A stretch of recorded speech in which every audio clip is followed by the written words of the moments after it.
avec un tel tableau, François-Olivier Gisbert, est-ce que vous pensez qu'il a une capacité à rebondir? Il se donne 100 jours pour retrouver un peu d'oxygène, pour apaiser. Est-ce que c'est véritablement dans ses gènes, dans son ADN? Parce qu'apparemment, à vous écouter, il ne peut pas changer. Il est ainsi.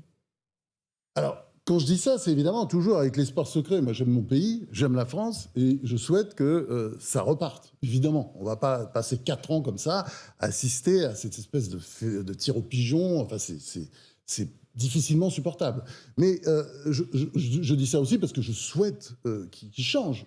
Mais c'est vrai qu'on commence à se demander s'il a même la capacité de changer. Il est tellement sûr.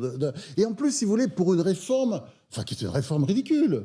Parce qu'elle va rien rapporter. Elle va rapporter peut-être 10 milliards au plus, très vite, tout ça pour ça. Mais c'était juste une réforme, comment dire, pour les marchés financiers. Il ne faut pas se raconter d'histoire. Oui, mais pour éviter une crise financière, parce que c'est ça qui pend au nez de la France. Quand on regarde les chiffres, quand on regarde...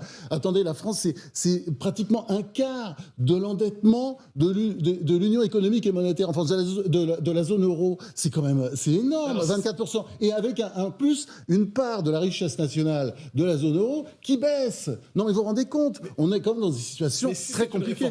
Si c'est une petite réforme, pourquoi une telle réaction? Pourquoi une réaction aussi vive dans la population? Parce que c'est pas expliqué. Oui, attendez, excusez-moi. On en parle depuis 3 ans. Non. D'abord, il était pour la retraite à point.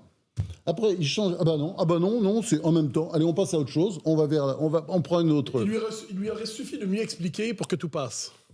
Je dis pas ça. D'abord, c'était pas forcément à lui de le faire. Il pouvait le faire par d'autres. Il aurait pu avoir le maire et Attal aurait très bien pu le faire, par exemple.